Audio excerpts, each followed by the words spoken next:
Hello all my dear students, कैसे हैं आप सब लोग। Welcome back to my YouTube channel. बच्चों, हमने पिछला सेशन जो अपना किया था वो नाउन फ्रेज और नाउन क्लॉज पर बेस्ड था। उम्मीद करती हूँ कि आप सब लोगों ने उस पर सीरियसली स्टडी की होगी, नोट्स बनाए होंगे, अच्छे से पढ़ा होगा। और पढ़ा होगा तो कमेंट सेक्शन में मेरे पास आपकी क्वेरीज भी आनी चाहिए। हाँ, अगर आपको कोई क्वेरीज हैं तो आप या तो कमेंट सेक्शन में मुझे लिखकर भेजें या फिर आपको डिस्क्रिप्शन बॉक्स में मेरा व्हाट्सएप नंबर मिलेगा, आप उस पर मुझे मैसेज भेज सकते हैं। I will personally reply you. ठीक है, तो जरूर पढ़ा होगा आपने, और पढ़ा होगा तो आपके पास क्वेरीज भी निकल के आई होंगी, क्योंकि अब तो हमारे पास ये बहाना भी नहीं है कि हमारे पास टाइम नहीं था। जैसा कि टीचर पूछता है बच्चों आप नहीं किया, और बच्चे कह देते हैं सर हमें टाइम नहीं मिला, मैम हमें टाइम नहीं मिला, हम बिजी थे। अभी तो हमारे पास टाइम ही टाइम है। हम सबको पता है कि we are going through the nation's lockdown. हम सबके पास बहुत अच्छे से हमें प्रकृति ने, नेचर ने टाइम दिया है, माहौल दिया है। ऐसा टाइम हमारी लाइफ में दोबारा नहीं आ सकता। Students, according to me it's a golden period for all of us. हालांकि उम्मीद करते हैं कि ऐसा टाइम दोबारा आए भी ना, इस तरह की क्राइसिस से हमें कभी ना गुजरना पड़े। लेकिन नेचर की वजह से जो टाइम ये आज आया है, देखो हमारे ऊपर डिपेंड करता है कि हम दो तरीके से इस पीरियड को, इस लॉकडाउन के पीरियड को स्पेंड करें।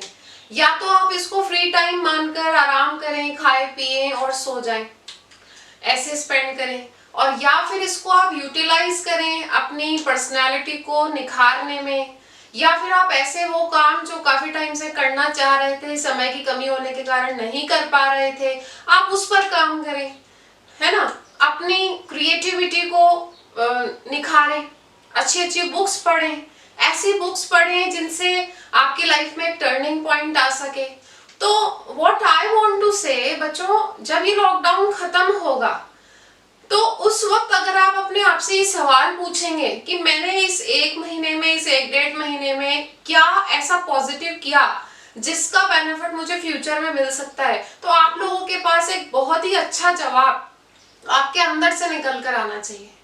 बिल्कुल भी रिग्रेट नहीं होना चाहिए कि मैंने एक महीना, डेढ़ महीना वेस्ट कर दिया, है ना।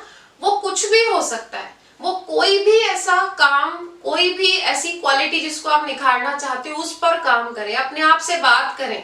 ये अपने आप के साथ बिताने का एक टाइम है, और मैं तो इसे बहुत अच्छे से यूटिलाइज कर रही हूँ। जैसा कि आप देख रहे हैं कि ये तो मेरे लिए ब्लेसिंग्स इन डिस्गाइज की तरह काम कर रहा है। मैं पिछले 8-10 महीने से अपना यूट्यूब चैनल स्टार्ट करने की प्लानिंग कर रही थी, नहीं कर पा रही थी, और देखिए आप लोगों के सामने है। मैं पूरा दिन पढ़ती भी हूँ और इंजॉय भी करती हूँ और पढ़ाती भी हूँ आप लोगों को। ठीक है, तो चलिए, जैसा कि आप सब लोगों की रिक्वेस्ट आ रही थी कि मैं अपनी स्पीड थोड़ी सी स्लो करूं, तो बच्चों मैं याद रखूंगी, और आज का वीडियो मैं अपने दिमाग में इस चीज को रखकर शूट करूंगी कि मैं अपनी स्पीड को थोड़ा सा स्लो डाउन रखूं। आते हैं अपने सेशन पे, जो कि है एडजेक्टिव फ्रेज और एडजेक्टिव क्लॉज। आपको फ्रेजेस और क्लॉजेस के बारे में इंफॉर्मेशन लेनी हो और लेनी ही है, वो वाला वीडियो आप देखेंगे तो ही आपको ये वीडियो अच्छे से समझ में आएगा। तो ऊपर आई बटन आपको दिख रहा है, उस पर क्लिक करें और फ्रेजेस, क्लॉजेस और सेंटेंसेस वाला जो वीडियो है उसको अच्छे से देखें। ठीक है, तो देखिए स्टूडेंट्स, एडजेक्टिव फ्रेज और एडजेक्टिव क्लॉज पढ़ेंगे हम नाउन फ्रेज, नाउन क्लॉज को पढ़ने के बाद में। तो जैसा कि हमने पहले डिस्कस भी किया था कि फ्रेज क्या होता है, a group of words which functions as an adjective, as an adjective. तो पहले थोड़ी सी बात कर ले एडजेक्टिव होता क्या है। डीपली हम सारे टॉपिक्स को आगे सेशंस में कंटिन्यू करेंगे, है ना। एडजेक्टिव्स वो वर्ड्स होते हैं बच्चों जो किसी भी नाउन या प्रोनाउन के बारे में कुछ डिस्क्राइब करते हैं, क्वालिटी बताते हैं, है ना। अगर हम हिंदी में बात करें तो ऐसे शब्द जो किसी संज्ञा और सर्वनाम की विशेषता बताते हैं, उनको डिस्क्राइब करते हैं, ऐसे सारे वर्ड्स को आप क्या नाम देते हैं, एडजेक्टिव्स, है ना। जैसे देखो डिस्क्राइबिंग वर्ड्स होते हैं golden, beautiful, tall, bad, broken, sold, painted, tired, etcetera. यहाँ आपको कुछ वर्ड्स दिख रहे हैं ना स्टूडेंट्स, ये वर्ब की थर्ड फॉर्म से बन रहे हैं। तो वर्ब की थर्ड फॉर्म से भी हम एडजेक्टिव्स बनाते हैं। ठीक है, आगे पढ़ेंगे हम, जब एडजेक्टिव को डीपली स्टडी करेंगे तो ये सारी चीजें उसमें मैं आपको इलैबोरेट करूंगी अच्छे से। तो ये सारे वर्ड्स किसी ना किसी नाउन या किसी ना किसी प्रोनाउन के बारे में कुछ डिस्क्राइब करेंगे। जैसे ही इज टॉल, तो ही के बारे में एक डिस्क्रिप्शन आ गया हमारे पास, एक विशेषता आ गई कि वो लंबा है ना। द वॉल इज पेंटेड, या this is a painted wall, तो वॉल की विशेषता क्या है कि वो पेंट की हुई है। My uncle is tired, uncle की डिस्क्रिप्शन क्या है कि वो थके हुए हैं। तो ये सारे जो वर्ड्स हैं वो किसी ना किसी नाउन या प्रोनाउन के बारे में कुछ ना कुछ क्वालिटी बता रहे हैं, ठीक है। तो फिर फ्रेज क्या होगा, एडजेक्टिव फ्रेज। तो ऐसे वर्ड्स का ग्रुप जो वही सेम काम करेगा जो एक एडजेक्टिव करता है, इंस्टेड ऑफ अ वर्ड, है ना। जहां हम एडजेक्टिव यूज कर रहे हैं एक सिंगल वर्ड, वही काम करवाने के लिए अगर उस एक वर्ड की जगह मुझे वर्ड्स का ग्रुप रखना पड़ जाए और वो एडजेक्टिव का ही रोल प्ले करे, उसको आप क्या कहोगे, ऐसे शब्दों के समूह को आप क्या कहोगे, एडजेक्टिव फ्रेज कहोगे, ठीक है। वही एडजेक्टिव क्लॉज क्या होता है, तो फ्रेज में भी ग्रुप ऑफ वर्ड्स है, क्लॉज में भी ग्रुप ऑफ वर्ड्स है। दोनों में डिफरेंस क्या था कि क्लॉज जो होता है उसमें एक सब्जेक्ट और एक वर्ब का कॉम्बिनेशन होना जरूरी होता है, ठीक है। और वही शब्दों का समूह जब एक एडजेक्टिव का काम करेगा और उसमें सब्जेक्ट और वर्ब भी होगा, उसको आप क्या कहोगे, एडजेक्टिव क्लॉज कह दोगे, ठीक है। तो एक एग्जाम्पल मैंने यहाँ लिखा हुआ है, इसको हम थोड़ा सा डिटेल में देखते हैं।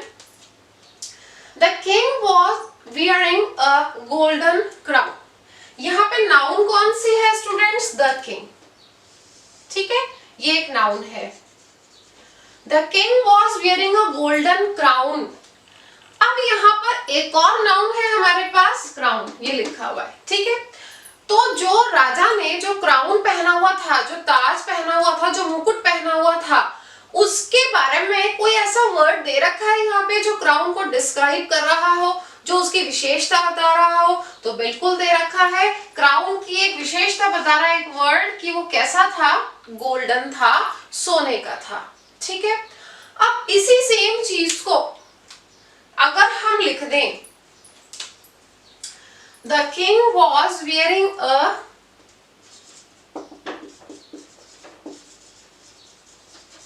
The king was wearing a crown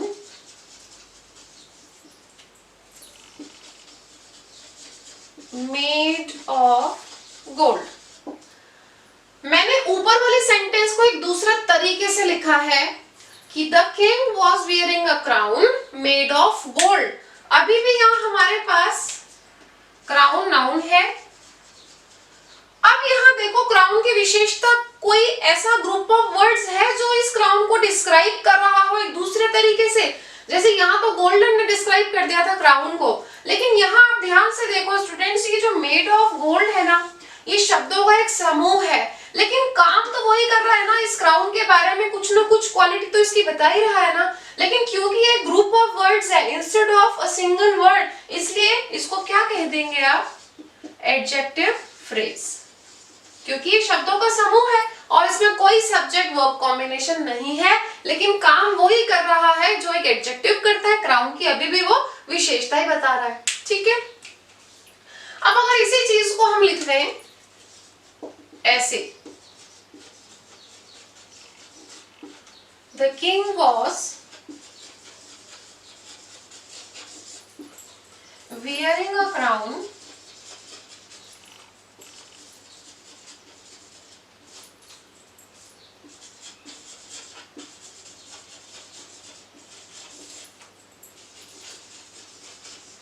which was made of gold। अभी भी देखिए हमने फिर से बात करी कि the king was wearing a crown। Crown हमारे पास यहाँ नाउन है। अब देखिए क्राउन के बारे में कौन सा ऐसा ग्रुप है वर्ड्स का जो इसकी क्राउन की विशेषता बता रहा हो, उसको डिस्क्राइब कर रहा हो। तो ये जो पूरा एक आपको छोटा सा सेंटेंस दिख रहा है, which was made of gold, जिसमें which सब्जेक्ट का काम कर रहा है और was made of phrasal verb है, ये पूरा वर्ब का हिस्सा है, ठीक है। तो यहां आप ध्यान से अगर देखोगे तो सब्जेक्ट भी है और वर्ब भी है और शब्दों का समूह भी है। तो मैंने आपको बताया था नाउन और फ्रेजेस और क्लॉज जब मैंने आपको पढ़ाए थे कि शब्दों का एक समूह जिसमें सब्जेक्ट और वर्ब कॉम्बिनेशन होता है, उस पर्टिकुलर चीज को आप क्लॉज कहते हो, है ना। और वही क्लॉज अगर यहाँ एडजेक्टिव का काम कर रहा है, सेम काम कर रहा है, क्राउन के बारे में कुछ ना कुछ डिस्क्राइब कर रहा है, इसलिए इसको आप क्या कह दोगे, एडजेक्टिव क्लॉज। और हमने जैसा कि पढ़ा भी था कि हर क्लॉज एक छोटा सेंटेंस होता है, ठीक है, एक छोटा सेंटेंस जो होता है वो क्लॉज होता है। क्लियर है ना। तो आप एक ही सेंटेंस को देखो कितने तरीके से कहा, सिंपली एक एडजेक्टिव लगाकर, एक एडजेक्टिव फ्रेज लगाकर और एक एडजेक्टिव क्लॉज लगाकर, ठीक है। तो ये तो है डिफरेंस इन तीनों में। क्लियर। आप इसका स्क्रीनशॉट ले लो, आगे कुछ और एग्जांपल्स देखते हैं फिर हम। हाँ जी students, I have written some examples here, ठीक है, and I will remember to be slower. ध्यान रखूंगी मैं कि मेरी स्पीड थोड़ी सी कम रहे। The old lady lived in a stone house। अब जो ऊपर सेंटेंस है इसमें हाउस हमारी एक नाउन है और उस हाउस की विशेषता क्या है कि वो स्टोन, पत्थर का था, पत्थर का है, ठीक है। तो the old lady lived in a stone house, तो ये स्टोन यहाँ पर एडजेक्टिव का काम कर रहा है, ठीक है। एक वर्ड है अभी, सिंपली, कोई फ्रेज नहीं, कोई क्लॉज नहीं। The old lady lived in a house made of stone। इसी सेंटेंस को अगर हम ऐसे लिख दें तो अब ये जो a house नाउन है, अब इसको डिस्क्राइब करने वाला ग्रुप कौन सा है, मेड ऑफ स्टोन। कोई सब्जेक्ट और वर्ब नहीं है यहाँ पे, लेकिन काम वही कर रहा है जो एक एडजेक्टिव करता है, इसलिए इसको क्या कहोगे आप, एडजेक्टिव फ्रेज, ठीक है।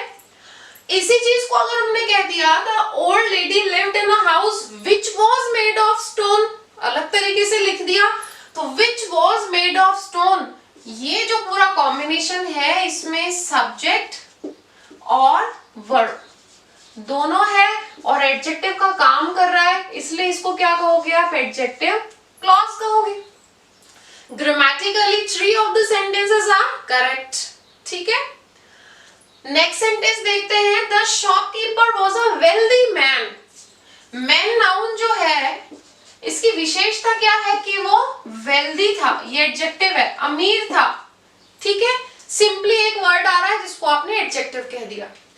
लेकिन अगर आप कहो the shopkeeper was a man of great wealth, man of great wealth, तो अब ये जो ऑफ ग्रेट वेल्थ है जो एक ग्रुप ऑफ वर्ड्स तो है लेकिन सब्जेक्ट वर्ब कॉम्बिनेशन नहीं है और एडजेक्टिव का काम कर रहा है, इसलिए इसको आप क्या कहोगे, एडजेक्टिव फ्रेज कहोगे, ठीक है, ऑफ ग्रेट वेल्थ। और उसी चीज को अगर आप कहो the shopkeeper was a man who had great wealth, जिसके पास बहुत सारा धन था, बहुत पैसा था, तो अब यहाँ पर ये जो कॉम्बिनेशन है, यहाँ हु सब्जेक्ट है और हैड वर्ब है और एडजेक्टिव का काम कर रहा है, इसलिए इसको आप क्या कहोगे, एडजेक्टिव क्लॉज कहोगे, ठीक है।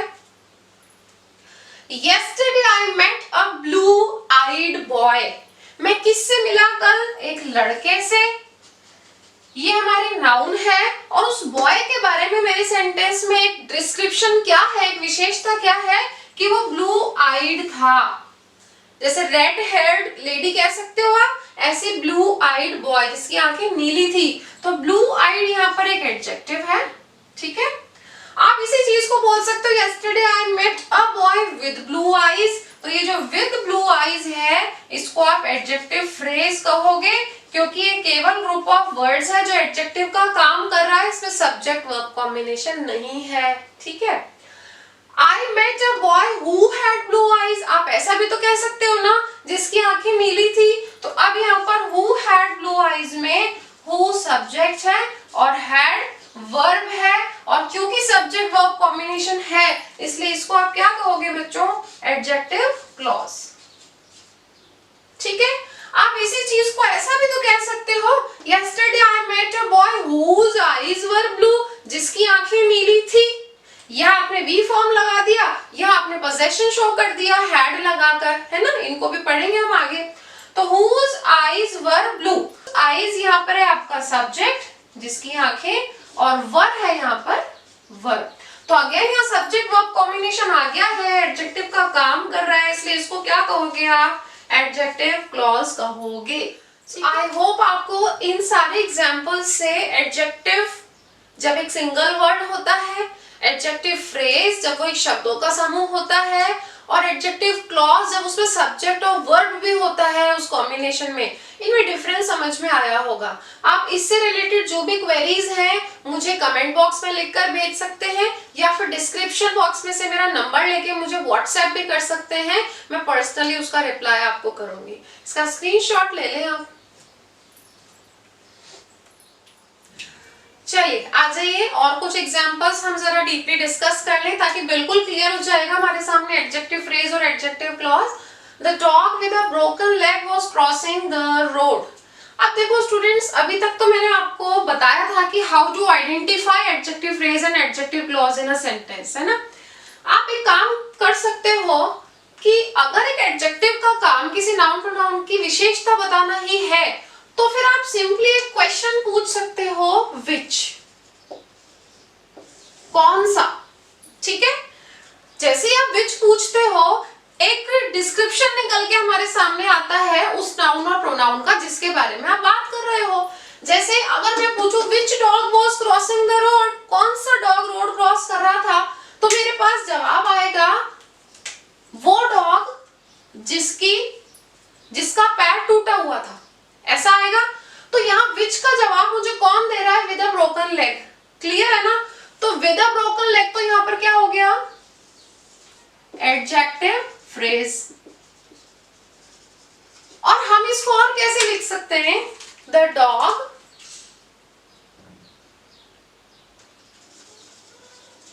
दैट हैड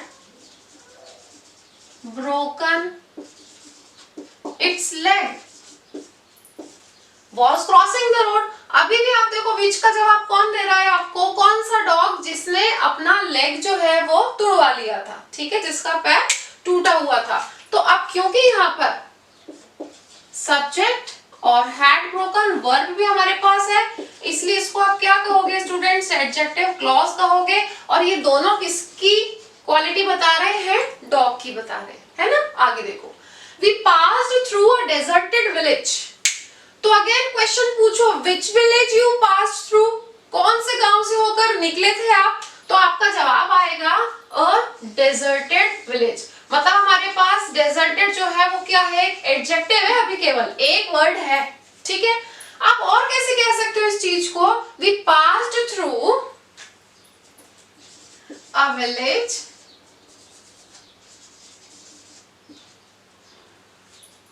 विदाउट any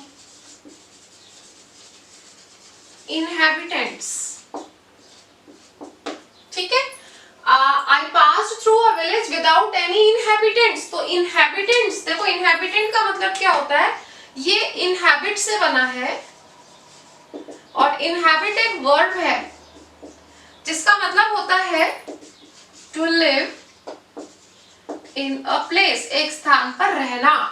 तो इनहैबिट का मतलब होता है एक जगह पे रहना, और इनहैबिटेंट्स का मतलब होगा वहां रहने वाले, निवासी आप कह सकते हो। तो अब देखो ये जो विलेज है नाउन, अब इसकी विशेषता कौन बता रहा है? ये शब्दों का एक समूह कि वो विलेज कैसा था? विदाउट एनी इनहैबिटेंट्स था।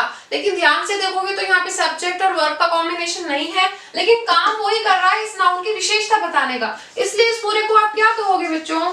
एडजेक्टिव फ्रेज, ठीक है। The bag covered in mud belongs to Nina। Again ask the same question। अगर मैं पूछूं which bag belongs to Nina, कौन सा बैग है जो नीना का है या नीना का था, तो जवाब में क्या आएगा? वो बैग जो covered in mud, जो कीचड़ से कवर है, कीचड़ में सना हुआ है, वो वाला बैग नीना का था, ठीक है। तो अब यहाँ ये ग्रुप ऑफ वर्ड्स जो है वो फ्रेज हो गया, लेकिन काम किसका कर रहा है? इस बैग की विशेषता बता रहा है जो कि एक नाउन है, इसलिए इसको आप क्या कहोगे? एडजेक्टिव फ्रेज कहोगे, ठीक है। वहीं अगर आप एक और सेंटेंस देखें,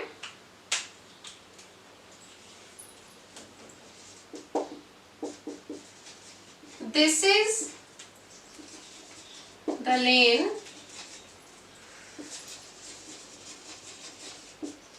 without any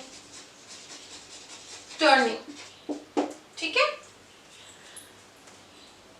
this is the lane without any turning. तो ये एक लेन है, ठीक है, विदाउट एनी टर्निंग. ये जो रास्ता है उसमें कोई टर्न नहीं है. तो ये जो लेन है, नाउन है ना, क्योंकि देखो आर्टिकल लग रहा है इससे पहले. इस नाउन की विशेषता है विदाउट एनी टर्निंग. ये ग्रुप ऑफ वर्ड्स है जो कि एडजेक्टिव फ्रेज है. अब अगर हमारे सामने ये क्वेश्चन आए कि क्या हम यहाँ इस फ्रेज को एडजेक्टिव क्लॉज से रिप्लेस कर सकते हैं, तो ये आना चाहिए स्टूडेंट्स हमें. हम कर सकते हैं इसको ऐसा. आप लिख सकते हो this is the lane which has no turning. आप ऐसा कह सकते हो. और which यहाँ पर एक सब्जेक्ट है और has यहाँ पर एक वर्ब है. तो अब आप इसको क्या कहोगे स्टूडेंट्स? एडजेक्टिव क्लॉज कहोगे, क्योंकि यहाँ पर हमारे पास एक सब्जेक्ट और वर्ब का कॉम्बिनेशन है. ठीक है, तो आई होप इन सब एग्जाम्पल से मैंने आपको समझाने की कोशिश की है, बहुत ही स्लो स्पीड रखकर. आई होप अब आपको ये कंप्लेंट नहीं होगी. अच्छे से नोट्स बना के आप इसको पढ़ोगे और मुझसे जो भी क्वेरी होगी वो पूछोगे. इसका स्क्रीनशॉट ले लेना आप. ठीक है, आई होप ले लिया होगा आपने इसका स्क्रीनशॉट, अच्छे से समझ भी लिया होगा. हम मिलेंगे अपने नेक्स्ट सेशन में जो कि होगा एडवर्ब फ्रेज और एडवर्ब क्लॉज पर बेस्ड.